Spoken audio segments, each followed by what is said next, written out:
live tastings? It says on the box. I'm just doing the math. It must be, what, 24? I mean, it must be. I mean, did we? Yeah, I think 24. I'm going to say, well, obviously I know that 12 times 2 is 24. I'm just trying to remember if we did one in the first month or 2 in the first month. I had to think about it, and I've not yet had one whiskey. So that's my mathematical ability.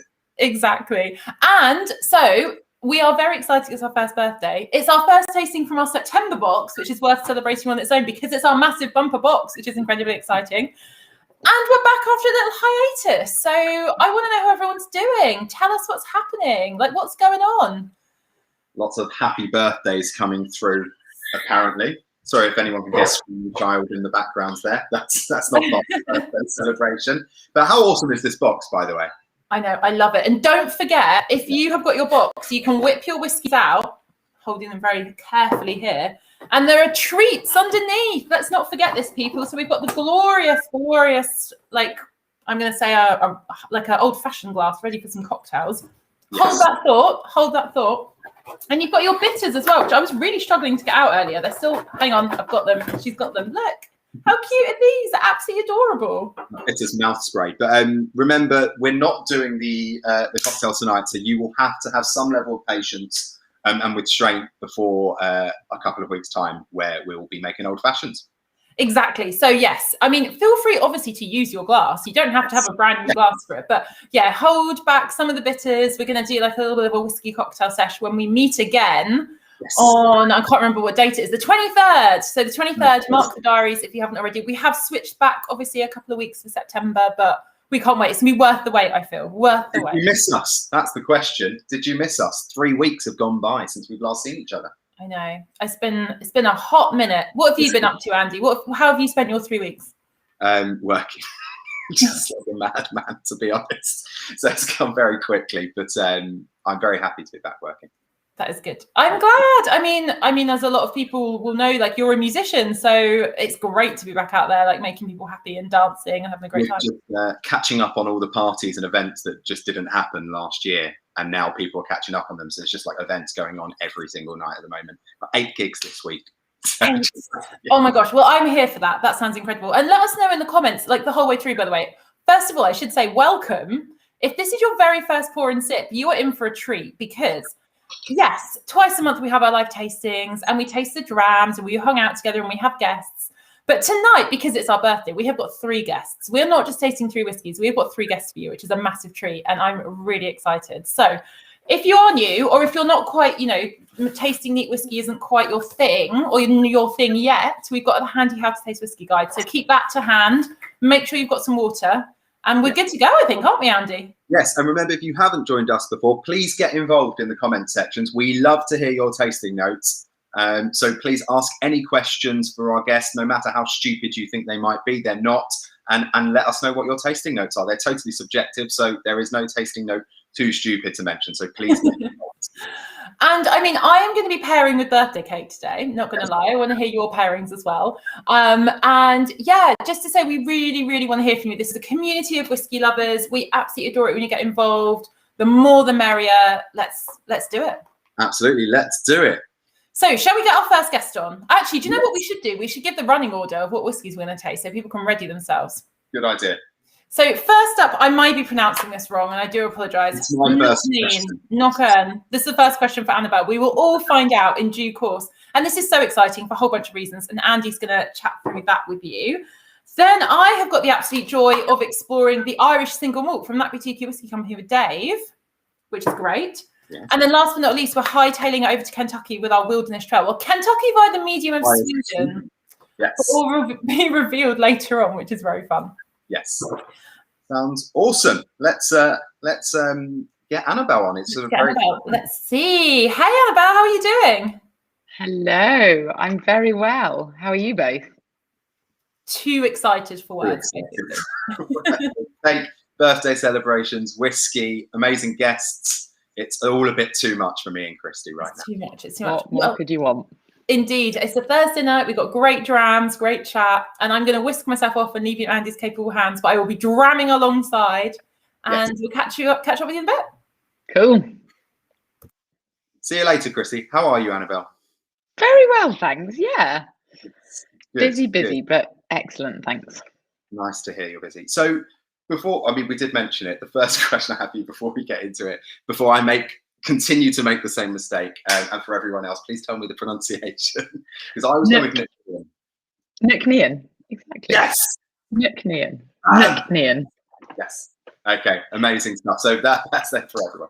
So talk to us a bit about yourself, how you got into the industry, because it's not your usual kind of route to kind of starting a distillery. It is not. So I used to be a management consultant in London. It could not be a more different job to what I do now.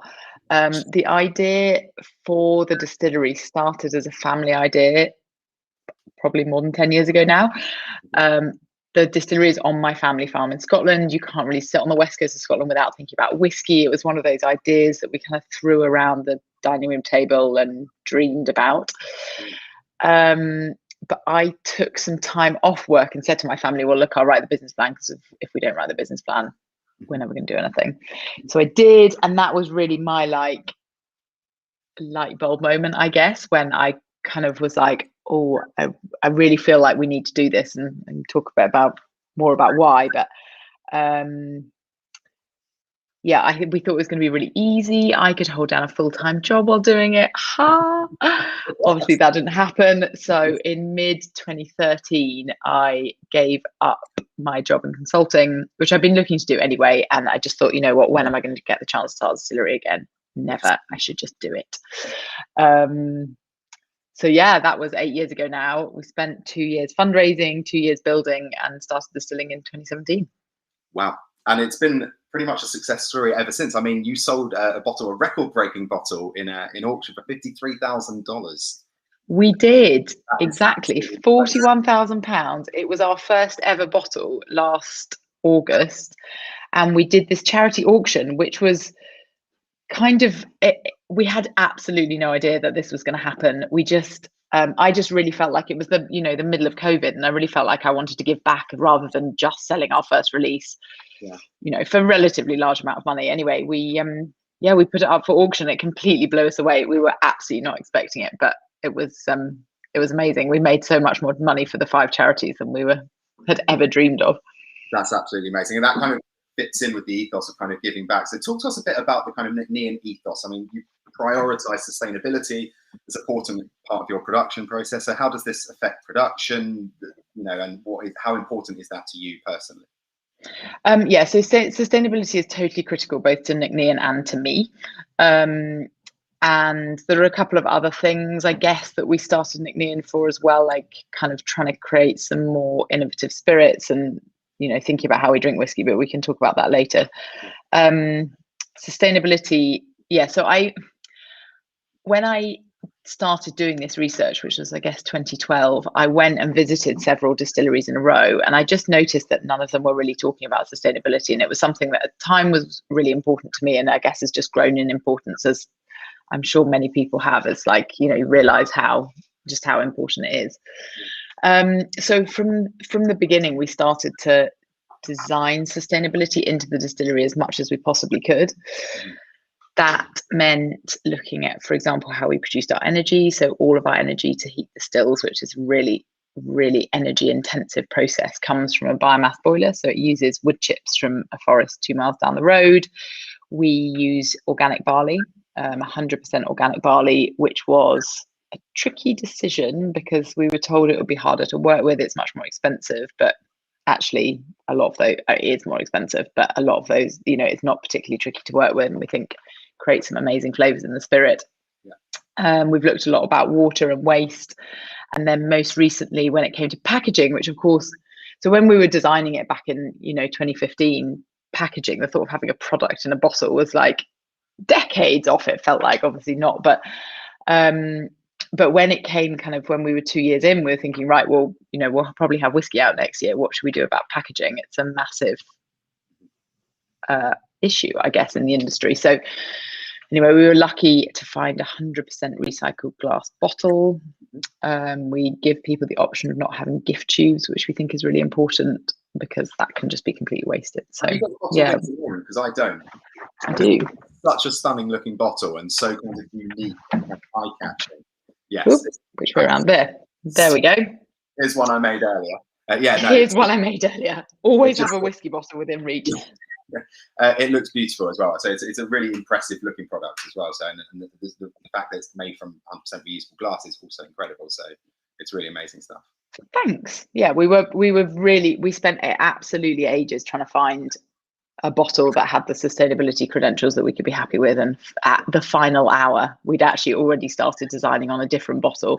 Yeah. We found this one. So yeah, and that's, I mean, you've now got, I mean, the first whiskey distillery, it runs at like kind of net zero according to the kind of yeah, so that was our big news this year. So we are net zero for our own production, so basically what happens at our distillery, and that means that we have reduced all of our carbon emissions to the lowest possible level and then offset the small amount that remains. So we produce 25 tons of carbon a year at the distillery. That's really, I mean, so it's not something that's like over the years been that focused upon whiskey distilleries. And, you know, there's lots and lots of articles about the kind of the use of peat in particular, and the burning of peat and the effect that it has on the environment. And, you know, like you were saying with the tubes and all whiskey distilleries and what the kind of carbon footprint of them are. So it's like, I think this is kind of the future. So I think it's really impressive. I think you're like well ahead of the game. And I think in the future, we will be seeing loads more distilleries having to make a lot of these kind of decisions, which might affect them financially, I assume, because when you're talking about the local barley, it's the lower yield for the barley and all of these kinds of things, harder to work with. You know, it costs more money, essentially. It all costs more money. The organic barley is like 50% more expensive. The biomass boiler was £500,000 to put in. So yeah, it was it's not cheap, but I think it's the right thing to do, and it's kind of the philosophy that we started off with was that, you know, everything's got to be as sustainable as possible. Yeah, just to let everybody know, just a little bit of housekeeping. I think there's an issue with YouTube this evening, so we're not getting all of your comments. So sorry if I haven't been mentioning them. But if you head over to Facebook, you'll get a much better stream quality on Facebook. No issues are going to affect this birthday party, but you will find a better quality on Facebook. So yeah, absolutely. So I mean, the kind of the kind of spirit you're producing, also you're focusing more on experimentation with barley varietals, yeast, and these are kind of things instead of.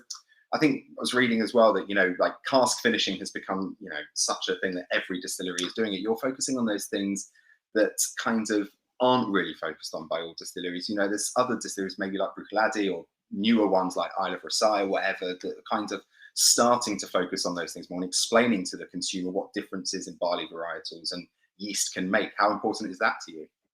I think it's really important. And I think,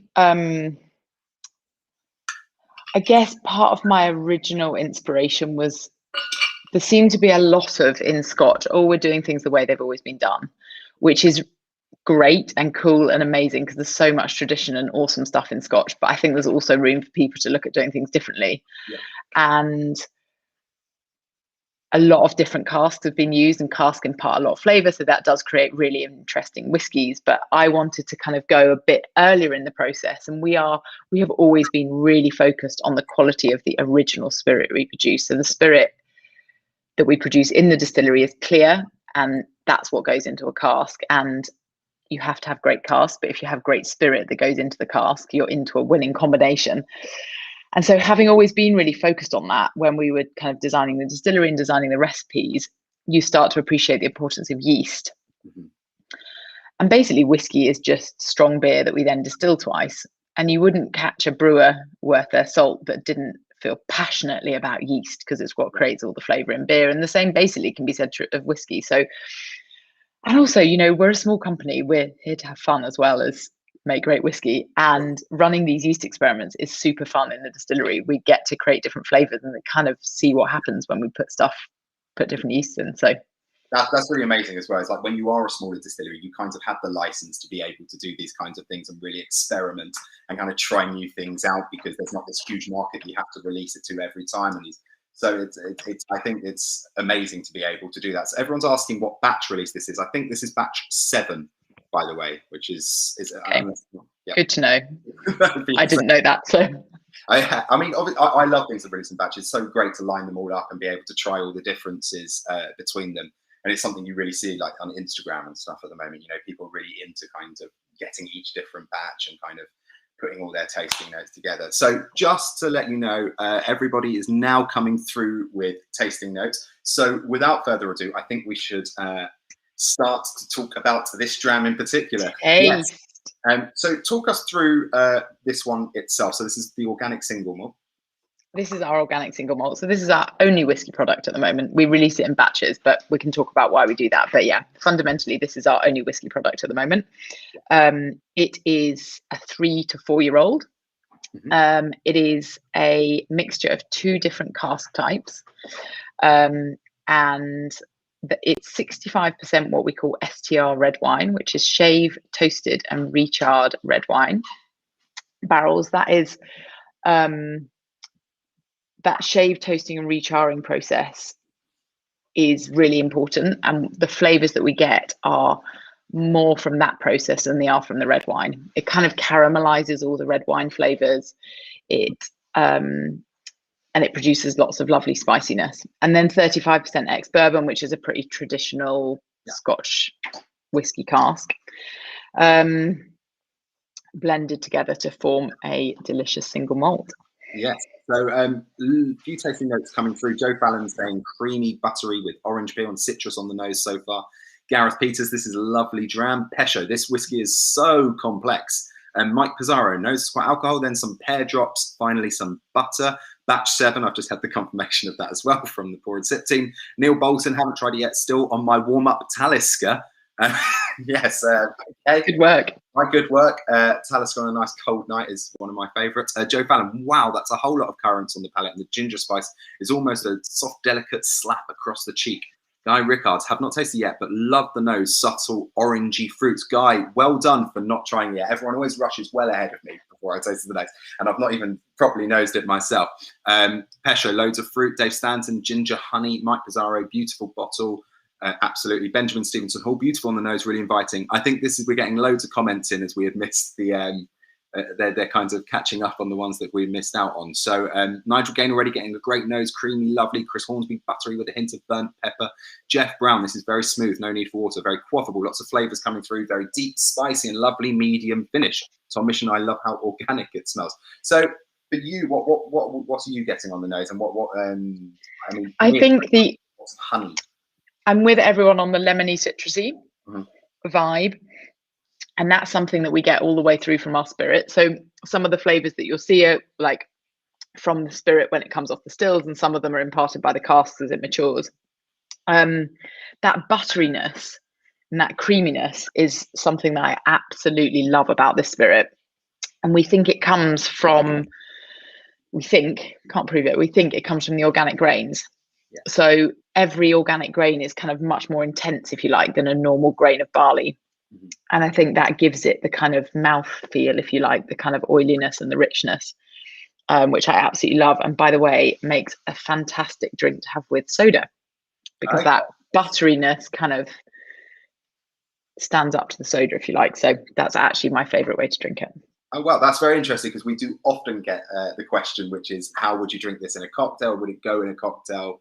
So just with a bit of soda water, is that kind of maybe like a highball kind of vibe? Or exactly. Ratio of 1 part whiskey to 2 parts soda over ice. It is delicious, especially kind of summer, early evening. I mean, I have to say, on the nose, to me, it's a really refreshing nose. This isn't like, for me, like a cold winter's night dram. It's really refreshing, lots of butter, cream, citrus, but light citrus, like lovely kind of lemon peel and stuff like that. So yeah, really lovely. I haven't tried it yet, and my mouth is absolutely salivating to try this. So but just so before I try it, you're only producing one whiskey at the moment at the distillery. Are there plans to release anything else in the future? There are, imminently. We will have what we're calling a seasonal release out before the end of the year. So that is pretty exciting. We'll be doing, in future, we're hoping to be doing kind of 2 seasonal releases a year. So the first one will be coming this autumn. The spiciness of this, is what has really kind of hit me and wasn't expecting from the nose. That that's kind of, especially towards the back palate, this kind of black pepper, almost chili hit, which is really makes it really, really complex. But I wasn't getting that at all, really, from the nose. Originally, I was getting that's right. I think the nose is much fresher. Yes, absolutely. It's lovely, and that finish is really kind of lingering. And like you said, the mouthfeel. So you can actually kind of put that into like it's in the organic barley gives it kind of this kind of essentially, ratio of kind of much thicker kind of mouthfeel, and that's really nice to put it into practice and kind of say the organic barley can give us this kind of result. Exactly, and I think that spiciness comes from those STR casks that we were talking about. But the kind of light and fruity element of it is something that I always wanted to create. That's sort of what we set out to create, as a light, really quaffable, delicious dram that went brilliantly with soda. That was the brief. Was there, just focusing on this one product, was that also along the way to kind of really hone this product in and kind of really work on this, or was it just kind of production wise it was hard to focus on something else? And what do you mean? As in, like, you've been producing one whiskey, so has this been not focusing on anything else for the time being whilst you're setting up a new? Well, actually, we've been producing many whiskies. We've just only released one whiskey. Yeah. Yes. Okay. So, and we do actually make even multiple recipes in the distillery every year. Yeah. Some of which we're going to release short term, some of which we'll release long term. Then there's all these yeast experiments, but we've only had this out for a year, so we've just wanted to take it slowly in terms of special editions and things, and gives lots of people the opportunity to try this one before we get any more complicated. Absolutely. Nigel Gain now getting the ginger, very easy to drink. Neil Bolton, good shout on ginger. Will Pryor, first sip is really spicy, so everybody's kind of getting that spice coming through. I'd say like the red wine factor is quite subtle, but basically it's not there. Yeah, that's exactly if you taste a whiskey that's been matured in actual red wine casks that haven't had this STR process done, you'll find they're completely different. Yeah, and you get all the tannins normally, and that's not there because of the STR process. So it's sort of very much diluted the original red wininess, but produces all this lovely caramelly spice instead. But it's even taken away on the colour as well, because it's like a kind of honeyed colour, and it's not that kind of red, kind of rosé kind of tinge that you can get from a red wine cask. Exactly. Reverend Kevin Wright, licorice maybe. Joe Fallon, last sip left my whole mouth tingling from the spice. This is a lovely dram. Ian Thompson, the spicy nose is what hit me. Sure thing. Mike Pizarro, it's a really interesting flavour. Interesting equals good orange oil, ginger, much alcohol, but not overpowering. What would you say about adding water to this one? It's bottled at 46%, I think it is. And what's your opinion on that? So anyway, bye everybody. Which is your first choice, sorry? Probably something like whiskey in the jar, I would assume. It's fitting. Obvious number. I'm just going to stick with the Spice Girls. There's no whiskey. They're just bangers. So there's a surprise. Amazing. See you later, Andy. Dave, how are you? How's your day been? It's been great. Yeah, I've been talking about whiskey all day. What's better than that? Well, tell us about a typical day in the life of an award-winning brand ambassador, because I feel like you're someone who's in high demand to talk about this wonderful stuff that we have in our glasses. Yeah, well, just before I came on with you guys, I was actually talking to some of the new team up at Atom, and giving them a potted history of whiskey and going through some tasting packs and really talking about Speyside. But as usual, I'm running tangents everywhere. But this month it has been it's whiskey month. We've taken over Milroy's at Spitalfield, so I've been heading down there every week to prop up the highball stand. There's some cracking cocktails down there at the moment with some of our whiskies, and we've got whiskey flights down there. So yes, there's lots of stuff going on, and also as an independent bottler, we're always planning ahead for the next. We've just launched one series called the Home Nation series. We're ready to drop the next series a little bit later on in the year, and we're planning 2 series ahead for 2022. So lots of things going on, label designs going on, liquid samples coming in, deciding what ABV to bottle stuff at. There are 9 ryes on front of me on my desk here that I'm going through. Some lovely New York rye whiskey that I'm doing a little tasting 2 weeks time, so I'm just getting to know them all. Lots of fun stuff. So exciting. But here tonight, we're here to talk about an Irish single malt, which we've got in our glasses right here. So I want to know a little bit about how, as an independent bottler, you decide what to bottle, right? So where Annabel and Nc'Nean, they had their distillery, it's their own liquid, they've made it from scratch. As an independent bottler, you were kind of like tasked with a shopping list, right? To go out and find what you want to bottle. Absolutely. Well, That Boutique-y Whisky company is founded by geeks and run by geeks. We are passionate whiskey nerds. And yeah, we're always looking and checking off distillery names. We've bottled lots of Scottish distilleries. There are 95 single malt distilleries in Scotland. I'm saying established ones. There's another 30 new ones, which we include Annabel's Nc'Nean, which we have bottled. And as part of the Home Nation series just launched. But yes, we've got this Irish whiskey here today. Where do we find them? Well, Irish whiskey, there's still a little brokerage history there. Scotch whiskey, there's definitely a huge brokerage history there because it was founded on the back of blending. But we choose distilleries that we want to tick off on the name. And then when we're out and about and we're meeting new distillers and we're at whiskey shows and we're tasting new liquid, wow, this is good. Can we talk? Certainly when I'm traveling the world and finding, distilleries around the world, I think we've never heard of this distillery. It hasn't traveled outside of that country, but that's the sort of thing we're looking at as passionate whiskey geeks. That's very, very cool. Now, it's one thing when you bottle whiskies that we know what they are. I think that we've got a bit of a mysterious dram going on here. So sometimes we're not allowed to name the distillery on there. Now that's stipulated by the people that sell it. So that's normally a distillery protecting their brand. Mm-hmm. There have been times where we have bought casks of whiskies through a broker there's a private owner that owns the cask, that we're not even allowed to know where the distillery. We have a graphical area, like it's Speyside or it's Highland, but we actually don't know what distillery it came from. But as geeks, absolutely top secret. It hasn't been allowed. And now as geeks, you can drill down that. I generally do. I drill down that and find out. You always look for turmoil when distilleries have changed hands, and you look at that sort of thing, where it could have come from, what family it could have come from before it went to a global brand. You look for those sort of things. You look for those little images, and then you look for the telltale characters, the distillery characters. This is an undisclosed Irish distillery. It's a 15-year-old. It was a release of just 1,900 bottles.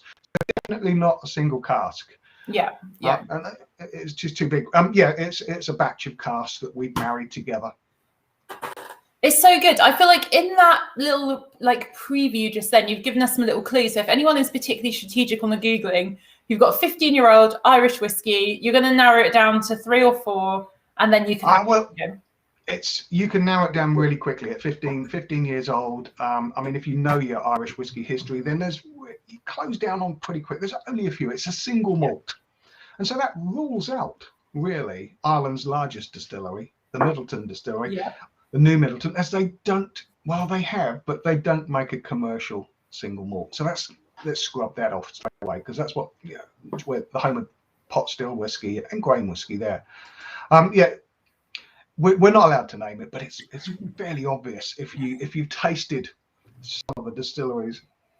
This is just so fruity. It's so appley. This is what I thought when I stuck my nose in the glass. It was just so orchard fruit forward, kind of jammy as well. It's really gorgeous. The comments have gone a little bit quiet again for a second, so hopefully we're not running into any more technical issues. Holler at us if you are, and we'll get to you as soon as you can. But Dave, I also want to say, as fabulous as you are, and I know you quite well, and how dapper you look, you would make a terrible spy, because we got some of that info out of you on this secret distillery really quite quickly. Oh yeah, I'm rubbish at keeping secrets. I'm dreadful at telling lies.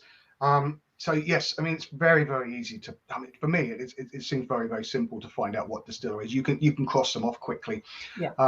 Irish whiskey history goes ups and downs, just like the Scotch whiskey, but it really was decimated. It was a powerhouse throughout much of the 19th century, 18th century, 19th century. It was a whiskey powerhouse in Dublin.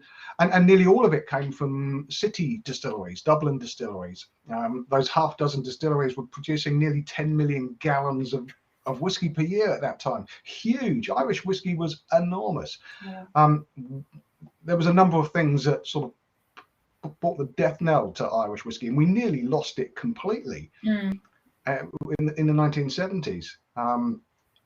It's amazing when you look at whiskey history and how some of these huge whiskey producing nations almost disappeared completely, and it was just Scotch that carried on growing and growing. Yeah, it's incredible. And I would actually really encourage anyone who is into like history and stories and even things like anthropology and politics to delve into the history of Irish whiskey, because it's really quite tragic in many ways, but there's lots of amazing stories there, very entrepreneurial like folk who've brought it back up and down the sort of all Ireland approach as well. It's really, really interesting. So it's fantastic. And before we go any further, I want to give an ABV warning. I feel like we need like an ABV klaxon sometimes. The same as a Scotch. It's 100% malted barley. It's been distilled in copper pot stills in small batches, and it's been matured in wood, in oak. This is from ex-bourbon barrels. I can see that on the register. It is from ex-bourbon barrels. So for all intents and purposes, it's distilled exactly the same as a Scotch whiskey. But pot still whiskey is uniquely Irish, and that is just like a single malt, small batch in copper pot stills, distilled at least twice, but often thrice.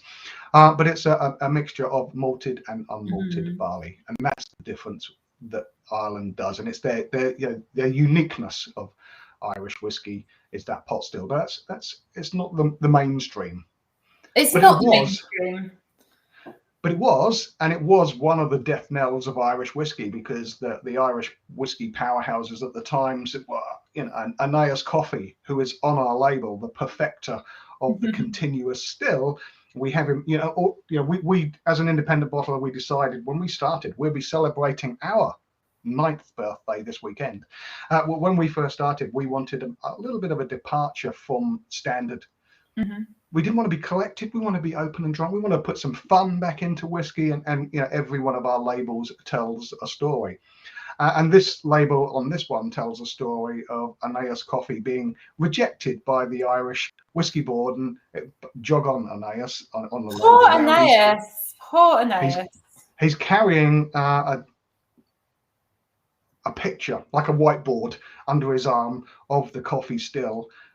Which is actually one of our labels for another distillery, which is a grain whiskey using a coffee still. But his coffee still was used in Ireland, but not for making whiskey. I mean, Irish whiskey was always pot still whiskey, and there was a great old book written by the Irish whiskey mafia, the families, the pot still, that anything other than pot still whiskey was not real whiskey. This grain whiskey, the single malt whiskey, no, it's not real whiskey. This is pot still whiskey is what we do. And that was really the first sort of nail in their coffin as things started going rapidly wrong for their history. And again, it's so fascinating. There are so many tales like this, I think, in whiskey making in general, but Irish whiskey in particular. I'm just going to hop back to some tasting notes because they're coming in thick and fast, and I love it. Mikolai is saying, so fresh, lemongrass and red apples, high ABV but smooth. David, salted caramel, stewed winter fruits, and marmalade. This is very good. I agree. Nice. James, this is a lovely dram. Holding off from adding water as it's so drinkable. We've got the water debate again, but that's all good. I mean, if you want to add water, go for it. If you don't, all good as well. Absolutely. If you're comfortable. Yes. If you're comfortable without water. If it seems a bit hot, just add a little bit at a time. Yeah. I mean, remember, you can always add more. Can't take it out. Made that mistake too many times. I always use a teaspoon because I can always find a teaspoon, and I can control a teaspoon and not a jug.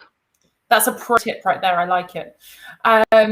What have we got? Malcolm's talking about pears. David, a creamy nuttiness. Oh, I agree. Joe saying 3 droplets of water smooths out wonderfully. Getting the chocolate on this dram now. Jeff agrees it doesn't need diluting. Neil, so fruity, citrus and milk of chocolate. Nigel says it's a complex whiskey. Mike, it's a little powerful for me without the water, but a lovely fruit and spice. Pesho, I'll take this as my 5 a day. I like it. And then Benjamin, not an Irish whiskey devotee, but I might have to be after enjoying this. And this is what I love about Pour and Sip, right? It gives us an opportunity to like taste some stuff that we might not, normally pick out. And we can like have little drams every month. We can get involved. We can see, we can experiment. And it's wonderful. Chris, crabapple jelly. I need cheese. Here it comes. We can't have a Pour and Sip session without the cheese chat. I want to know, Chris, what cheese you've gone for with this. This would be great with, I reckon, a nice vintage crunchy cheddar. Oh my I gosh, think yes. this would go please. really well with, you know, little crystals of salt in there, a little bit of salt with this fruit. I think this would be cracking. Absolutely divine, absolutely divine. Mike says fantastic with a drop of water, lots of citrus oil, and then Pesho, milk, chocolate, vanilla, and cinnamon in the finish. What an amazing dram. What a treat as well. It's so exciting. Thank you. I love it. Yeah, I mean, you know, as an independent bottler, we're always aiming to put exciting whiskies into a glass. Simple as that. Well, mission accomplished, Dave. Thank you so much for sharing it with us. I'm going to see if Andy's around to bring him back in the interest of time. Hi there, Andy. What do you make of our little jaunt over the Irish Sea? Well, that's what I make of it. It's gone down well. There's really no more words needed. An empty glass, and I could drink a lot more of that. Right up my street. It was funny as well because when you had said apples, I've come down to smell it and then taste it, and like instantly, it's the power of suggestion. I'm like, wow, this is just like an apple salad, proper fresh green Granny Smith apples. But wonderful stuff. Absolutely loved it. I love it. I love it. And Dave, happy birthday to Boutique-y as well for this weekend. 9 years of independent bottling. That's quite the feat. It's yes, it's been a lot of fun. It's been a great ride, and yeah, I think 185 different labels now. So every distillery has their own label. So yeah, there's lots of exploration to play with. Amazing. Well, please hang around for a bit more. We've got our third and final guest just coming on, but if you can join us at the end, Dave, that'd be fantastic because I feel like we've got lots more to talk about. I'm coming back for the cake. Oh yes. I will share the cake by the medium of the medium of social. Thank you so much, Dave. See you later. Thanks for having me. Bye. Bye. Neil Bolton is not happy with pour and sip, by the way. What do you mean? Pour and sip, you are very bad. Just ordered some previous favourites, but now facing the prospect of ordering more. First 2 drams are a definite buy and still have one more to try. Amazing. Now, before we go to our third guest, who's Dr. Pat, I can't even speak at this point, I want to raise a point of order that some very eagle-eyed folks spotted earlier. So this is some very exciting news. So hold on to your tasting glasses. I think this was Mike Pizarro who snuck into the members store and spotted something. To quote Lizzo, all the rumours are true. There will be an advent calendar this year, a pour and sip advent calendar with a special price for members, which is very exciting. I can't wait. Yeah, I've seen a little sneak peek and it looks absolutely amazing. And it's going to be, like I said, the longest tasting session we've ever done.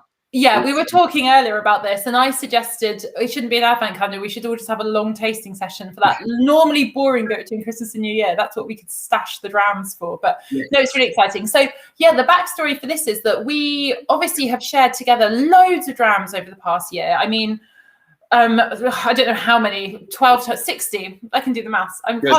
Good maths. 60 drams. So we've basically picked out some of our favorites to revisit. So there's like, top favorites, ones we've really loved, ones we want to come back to again. So hopefully we can all taste together throughout December. We can all get involved on social media and just celebrate some awesome whiskies that we've had over the last year. Yeah. Advent calendar. Huzzah, says Guy Rickards. Well, I think Guy speaks for all of us. Indeed. I know it's going to be really exciting. So if you've not seen it yet, do go over to the store. I'm just waiting to see we've got Dr. Pat. He's here. I'm going to bring him in right now. And we're going to move on to our final dram of the session, which is just so sad. I want our birthday party to carry on. So here he is. Hi there, Dr. Pat. How are you? Oh, we can't hear you for some reason. That's unusual. Hello? How about now? We've still got no sound. You're not on mute, though. I'm about to achieve a lifetime ambition when you have audio, because I can say, come in, Sweden, as if I won the Eurovision Song Contest. No. Wait, we've still got no sound. We had sound earlier. So we did have sound earlier. Is it worth leaving and coming back to see if it kicks it in again? Because we had perfect connection before. I'll try and... Yeah. Hello. No, still no sound. We could do it. Hang on. Oh, he's even come back. I was going to say we could do a whiskey tasting through interpretive dance. Otherwise, I'm not sure how you feel about that. Exactly. How would one do that, Christy? I mean, if we wanted to talk about like aromatic notes, we could do a bit of a. Was it Last Ketchup song? If you want to talk about some like heavier bass notes, we could get a bit Saturday night on it. I don't know. That's just my thoughts. That's seriously good improvisation. You should be a jazz musician. Chris, Advent calendar, best idea since breathing. Hello, Dr. Really? Yes. Yes! Come in, Sweden. How are you doing? Good. Just being That's- my normal Viking self over here. Yeah, well, someone actually mentioned in the comments earlier that Dave was kind of moonlighting for ZZ Top, and I think Pat has just gone and won that award. So, yeah. Yep. It is the Yeah, night. I was actually in Denmark last night, and I was getting a lot of looks. I think I might be the first Viking they've ever seen. Oh, Viking from Kentucky. I was going to say a Viking with a very, very strong American accent, but I like it. So here's a point of order. Let's do it. You obviously are a Kentucky distiller, but we're talking to you from north of Stockholm. What's going on? How come you're such a globetrotter right now? Well, we're getting our whiskeys all over the world. I mean, we've been in England for a while now. We've been in Germany. And so we're actually getting ready to get our first whiskeys over here into the Nordic countries. So we're going into Sweden and Denmark, hopefully by the beginning of 2022. So I'm just over here doing some, promotional things and meeting with old friends. And we actually do quite a bit of business over here on the yeast side, which I'll tell everybody about here in a second. Amazing. Well, we are so glad that you can join us on an almost reasonable time zone for you. So thank you for coming and joining us. it could have been a lot worse, really, for you. Yeah, first time I've ever done a podcast with anyone in England where I was actually ahead of them. Yeah. You're speaking to us from the future. I like it. So talk to us about the backstory of setting up the Wilderness Trail Distillery. So we've got a fairly unique story. So my business partner, Shane Baker, and we actually met playing in a rock band back in the 90s. Yes. And I would never have known by looking at you, Pat.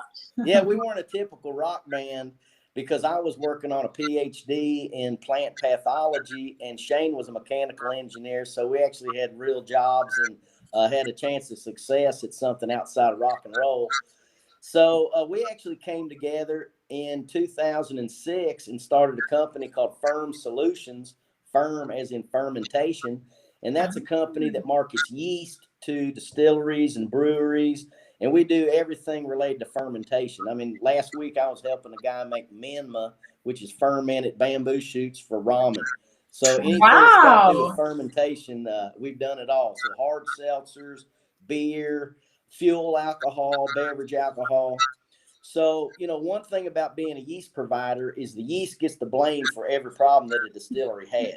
So, in 99% of the time, the yeast isn't the problem. So we're normally the company that gets that first call of, hey, this damn yeast isn't working. So, and again, it can be a grain quality issue. You're not properly converting starch into fermentable sugars. There could be bacterial contamination. There might be a small rodent stuck in the recirculation line. There's a lot of things that can happen at a distillery that isn't the yeast's fault, but we're kind of that first responder. And so we've been running that business, and actually year over year, that business has grown. We had our best year ever last year and are doing well this year's. Also, we do business with about 600 different distilleries and breweries. And so, once we had ran that business for about 6 or 7 years, we'd raised a good bit of capital. We learned a heck of a lot about, distilleries and breweries by helping them with their issues. And so here we are taking phone calls from some of the most famous master distillers in the world, helping them with their problems. And we just thought, hey, man, let's start our own distillery. So 2013, we started distilling at Wilderness Trail Distillery, doing 1 barrel a day, 5 days a week. Currently, we're the 14th largest bourbon producer in the world. Wow. And we make 220 barrels a day, 7 days a week. And we just became the 18th member of the Kentucky Bourbon Trail. Well, congratulations. That's significant growth trajectory. That's incredible. I love this story as well about all of this coming from yeast and fermentation. Oh, yeah. Well, it seems like it's a logical step, let's say. Whereas a lot of people, when starting a distillery, like Annabel was saying, a complete diversion from her normal job. And for you, it's definitely much more of a kind of logical step, the next thing to do, and kind of using all that stuff you've kind of built over the years kind of make your own problem, let's say, now with the fermentation. Yep. Incredible. So you are obviously a sizable bourbon producer now and on the bourbon trail. So as and when we can come over there and see you, we can stop in and say hi. But this that we've got in our glasses now, and I'm so sorry that you don't, because I'm literally reveling in the aroma right now.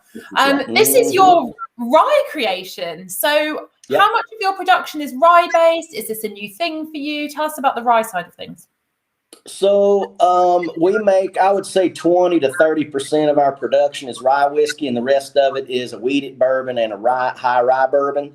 So a couple things kind of different from our rye whiskey compared to a lot of other, especially American rye whiskeys, is that first of all, we use a mash recipe that includes a good bit of corn. So we use 56% rye, 33% corn, and 11% malted barley.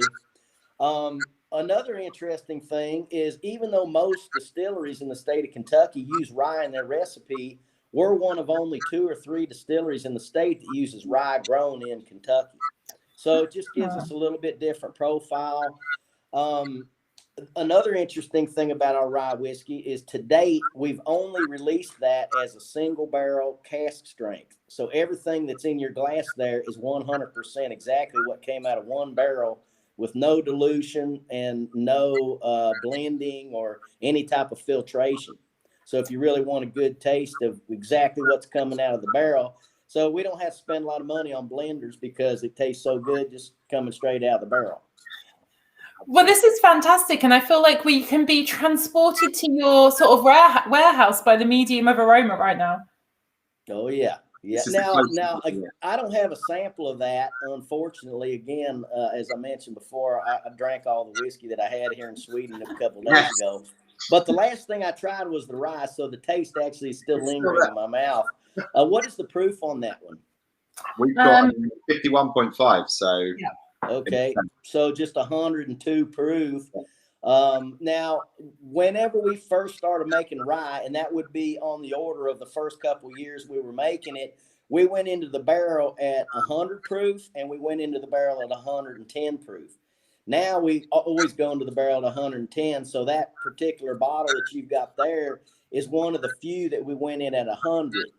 I can tell you that the ones that went in at 110, I was drinking a 120 or 60% ABV the other night, and it was absolutely delicious. But that shows you that we went into 100, and after 4 to 5 years, that came out at just 101, or like you said, 51% ABV. Amazing. So tell us a little bit, without getting too geeky, because obviously it went into the barrel this at 100 and we're drinking it here at 101. Explain to everyone here what's going on and how in some cases whiskey can increase in ABV in a barrel. Well, it almost always increases in ABV in a barrel. So again, this would have went in at 100 or 50% alcohol, and then now you said that's 51%. So that's only a slight increase. So it always goes up a little bit. And, you know, some of the things that make that a very special product is, obviously, we're aging it in Kentucky, which has a long history of, you know, the climate here is excellent for making, you know, good bourbon as well as rye whiskeys. So, you know, the types of barrels we use, we go into a 18 to 24 month air dried wood. So a lot of people don't realize, you know, the amount of seasoning that goes on with the wood prior to construction of the barrels. And so that helps, you know, increases the porosity of the wood. So the bourbon or the rye whiskey can more easily, you know, soak into the barrel and extract the chemicals from the barrel. You know, the changing seasons around here, the hot temperatures in the summer, the cool temperatures of the winter help with the progression of chemical reactions that are occurring over time. So, for example, organic acids condensing with alcohols to form esters, and esters are what are creating that like bouquet of, you know, a lot of times we get real floral notes from that particular product. And so there's also, with the air drying of the wood, there's also that seasoning process causes large chemicals in the wood like cellulose, hemicellulose, to be broken down into smaller chemicals, which are more easily extractable. And then we also do a number 4 char on the barrels, which most Kentucky distilleries go in a number 3 char. So a little more char level.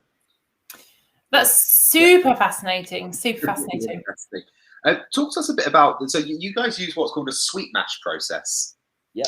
Talk to us a bit about that and the difference between that and pure mash. So everybody is familiar, at least with the term sour mash. Yes. And sour mash is where in the mashing process, we're adding the milled grain to hot water.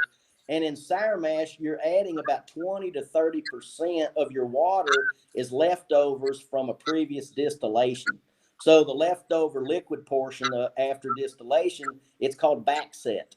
And that's what that's our byproduct at the distillery. We actually generate about 100,000 gallons of backset every day at Wilderness Trail. So that's one of the biggest pain in the asses we have of managing our distillery is getting rid of all that. We give it away to cattle farmers.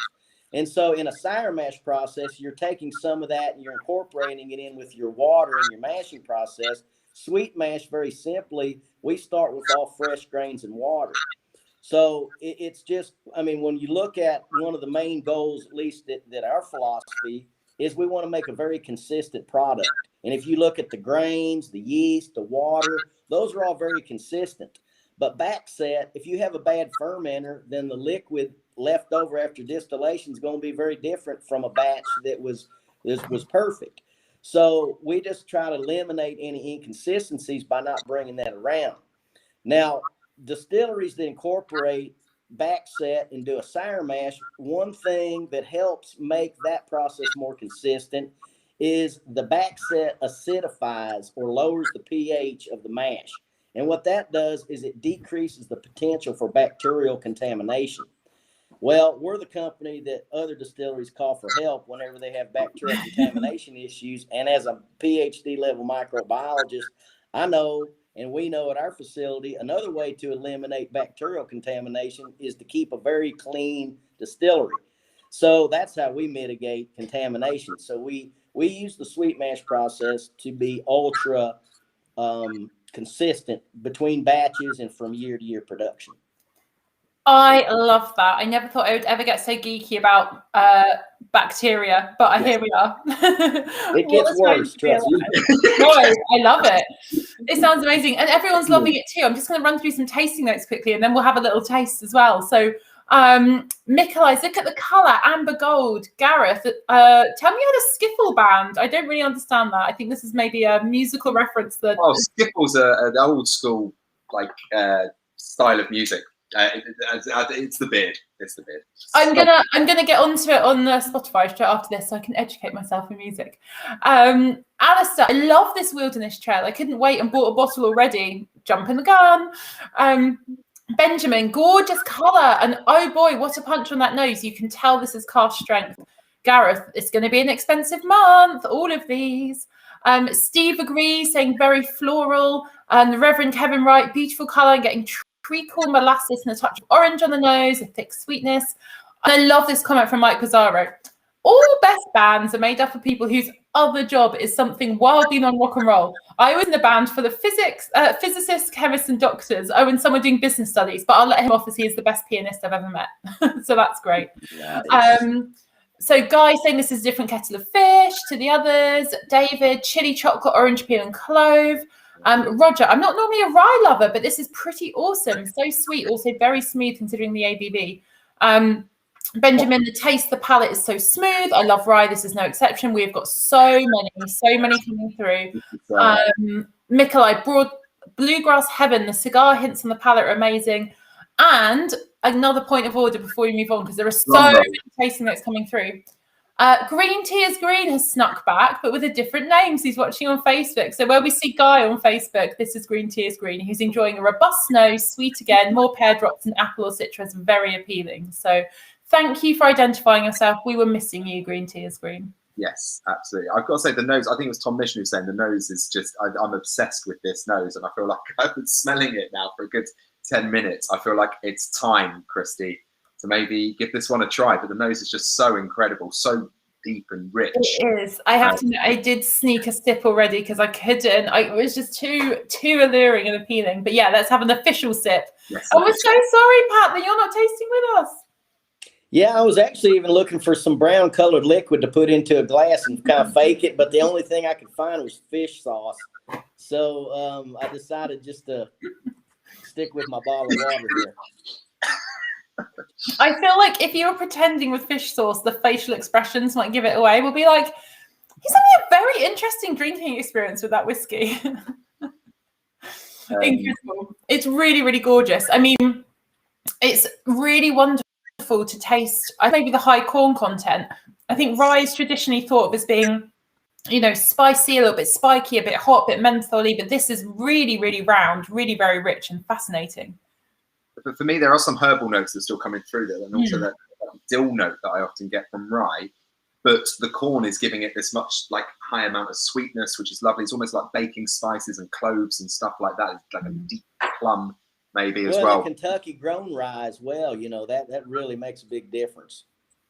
Yeah, and I mean, can you, in going forward, how easy is it going to be to continue to keep that local?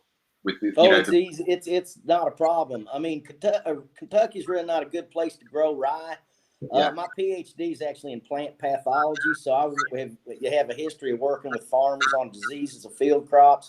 And one of the problems with growing rye in Kentucky is it's very susceptible because of the climate there to plant pathogens, microorganisms that cause diseases of plants. So we were able to work with our local farmers to choose a variety that grows well in Kentucky, and that variety is called heritage rye. When we first got the first batch of Kentucky rye, we realized why other distilleries use rye grown outside of Kentucky, because it kind of looks like grass seed. But we took it into the laboratory and we looked at it. It had the starch content that we wanted. It's got the flavor considerations that we want. It's a little bit more difficult to grind, but outside of that, it makes a fantastic tasting rye. Mm-hmm. Absolutely. This is wonderful. I've got to say, this is just right up my street. Oh, yes. Fantastic. I can't tell you how many people say, I don't like rye. And then we give them some of that and they're like, oh, I like rye. We've had that a lot with rye whiskey in our pour and sips before. We had it with the few as well when we had Paul on as well. Everyone's saying, I don't usually like rye. But some really good ryes like this will really change people's minds on that, because this is wonderful stuff. It's amazing. So yeah, a lot of love coming through for all three drams actually. Neil saying it's the first time I've rated them all 5 out of 5. There are lots of people loving you, Pat, and your beard. So this is awesome. I think now could be the time, looking at the time, to bring Annabel and Dave back and just chill out with our drams for the last few minutes. So I'm going to whisk them back in. And this is kind of like your last chance, guys, to get any questions in you've got for these guys. It's an absolute treat to have 3 incredible guests making and in gorgeous liquids. Let's bring Annabel back in and Dave. So yeah, now is the time. If you've got questions, ping them through and we'll get on to them. How are you guys doing?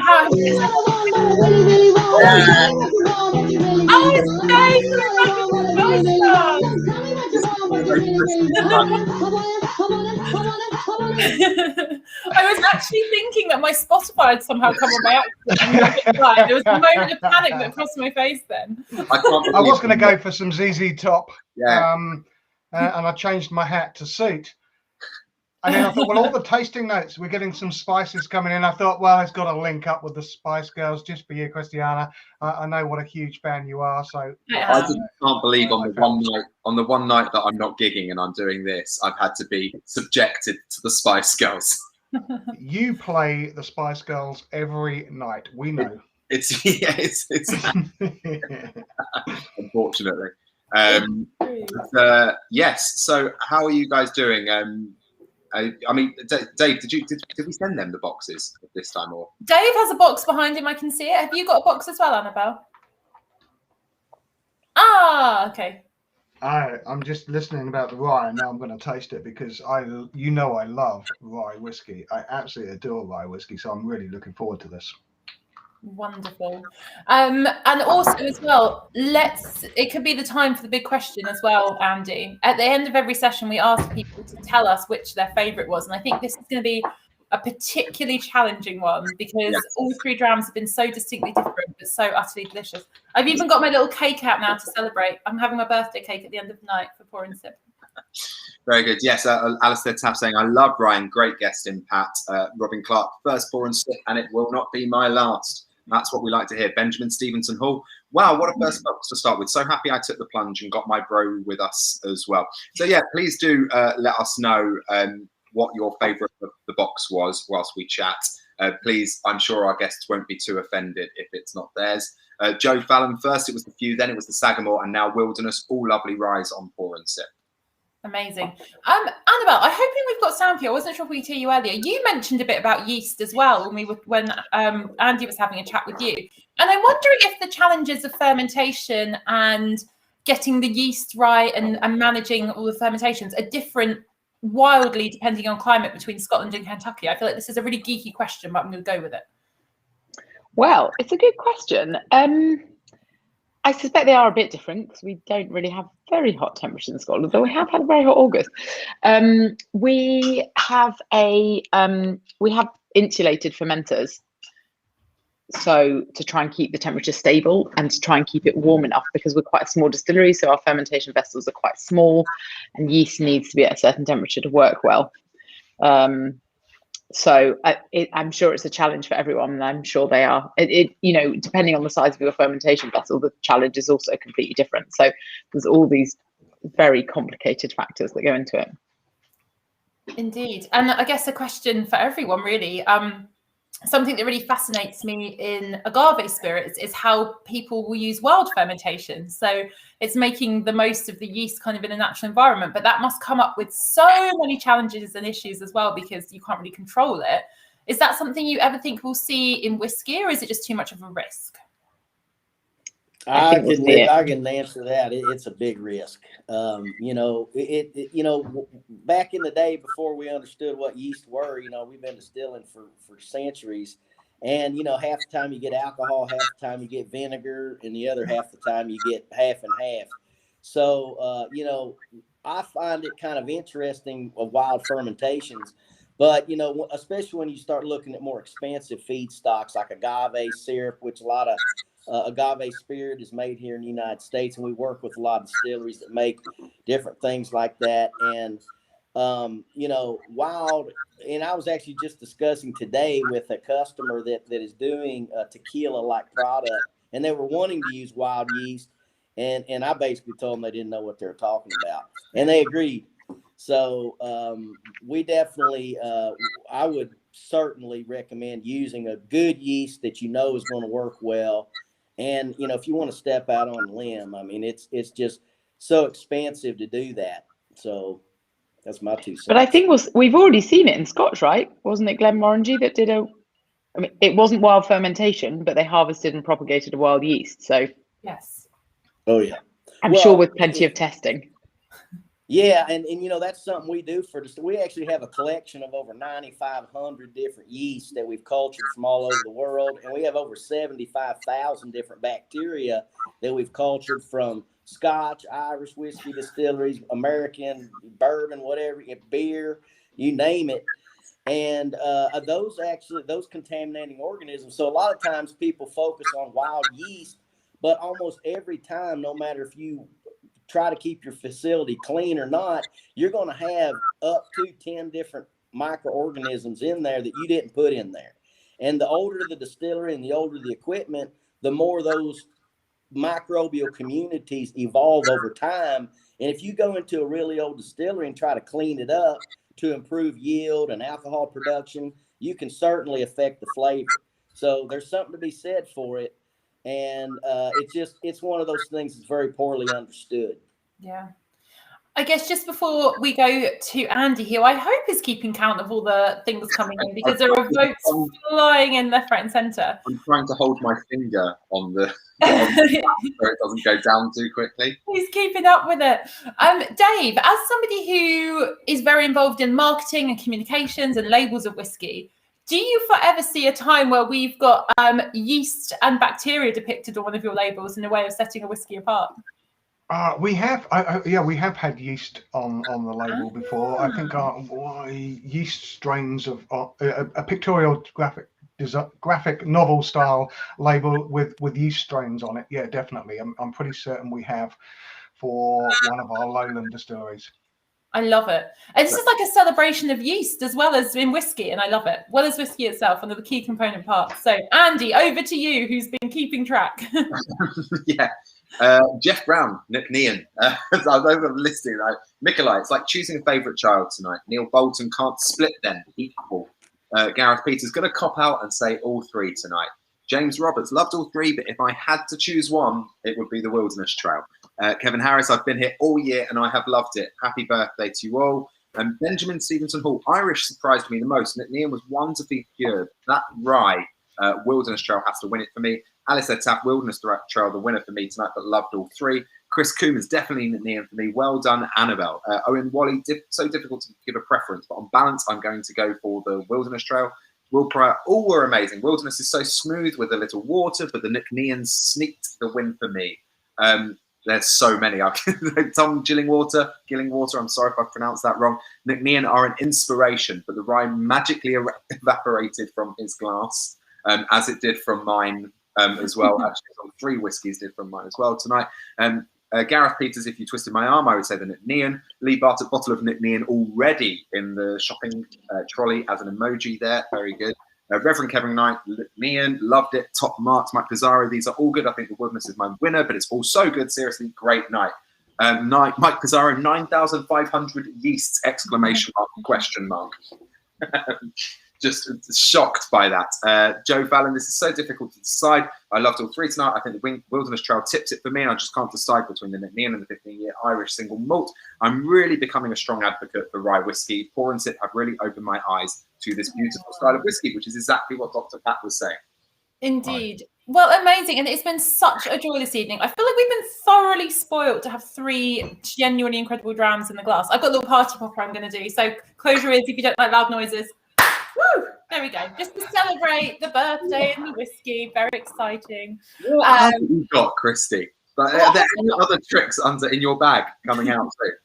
I'm just in full party mode. I'm sorry, it's quite an occasion. but yeah, it's been such an incredible time. Remember, we'll be back in 2 weeks' time to taste the other 2 in the glass. And with the use of your bitters, if you can hold on for the 2 weeks coming up. Exactly. We'll do whiskey cocktails. We'll have more fun and games. We'll have 2 more guests. But thank you to Annabel. Thank you to Dave. Thank you to Dr. Pat. It's been an absolute joy. Thank you, Andy, as always. And stay safe, stay happy, everyone. Enjoy the drams. Yes. Good night.